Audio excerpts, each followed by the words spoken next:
In this lecture, I'll demonstrate different ways to renaming your data frame columns. So in this cell, I've created a data frame that contains the country data, and I have displayed the results here. So this just shows the top 5 rows. I've demonstrated the alias method in a previous video, but let me give a recap, because we can use the alias method to rename the data frame columns. So I'm going to paste in some code. This cell contains 3 different approaches of using the alias method. This one imports the call function and then creates a column object using the call function, and then it aliases that. So it aliases the country name column to country. And then it also uses the call function to return the population column. This second example does the same thing, except for it uses the data frame attribute. And this third example uses bracket notation. So if I run this, you can see the 3 data frames from each of the queries. They return country and population. Another approach to aliasing your columns outside of this select method would be to use the withColumnRenamed method. This is a data frame method that renames a single column in a data frame whilst preserving the other columns. The first argument is the existing column name, and then the second is the new column name. So you can see an example here. This is renaming the age column to age 2, and that's what's in the result. So in this data frame that we've created, let me rename country name to country. So I will do df.withColumnRenamed, the original column name, which is country name, and I'd like to rename it to country, and then just show the results. So that's worked. It's output as country. Okay, so if I wanted to select only the country and the population columns, I can pre-select them with a select method prior to this withColumnRenamed method, or I can use the select method after I've renamed the column. But depending on where I position it, we need to be careful of whether we select country name or country. So if I use the select method prior to renaming it, then I can do select, let's say country name, population, like this, and it should work. But if I try to reference the new column name, then it won't work. This is because it has not been renamed yet. So if I wanted to select the new column name, I would have to make sure I use the select method after the renaming has occurred.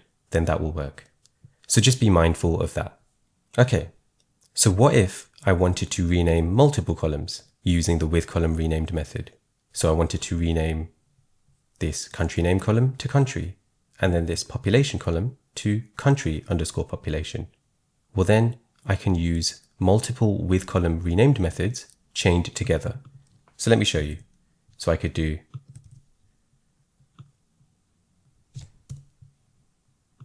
let me spread this across multiple lines. I could do one withColumnRenamed, and then I can do another, like so, and then do a show there, and then I will rename population to country_population, and then run this. And that renames the country name column to country and population to country_population. So instead of using multiple withColumnRenamed methods, we can use withColumnsRenamed. This can rename multiple columns by using a dictionary. So you provide a dictionary object like this, where each key is the old column name and the value is the new column name. So key, value is old column, new column. And then we have a new column after a comma, old column, new column. So let's use withColumnsRenamed. So I can do df and split that across a multiple line. So I could do df dot withColumnsRenamed and then provide a dictionary. So I would like country_name renamed to country, and then a comma, and then I would like population renamed to country_population, and then I can do dot show, and then I will display 5 records. And this works. This renames multiple columns. Now, one thing I want to make clear is that when I display the results of the data frame, the column names have not changed. The reason for this is because data frames are immutable. So this operation actually creates a new data frame. So this is a new data frame. It does not reassign that new data frame to the original data frame in the variable df. So if I do want to retain these changes, I need to store it in a new variable or the existing variable. So the way I would do that is if I copy that, I would do df, which is the variable, equals the result of this operation. So if I run this and then do df.show 5, and then we can see that the resulting data frame with the renamed columns has been assigned to the variable df.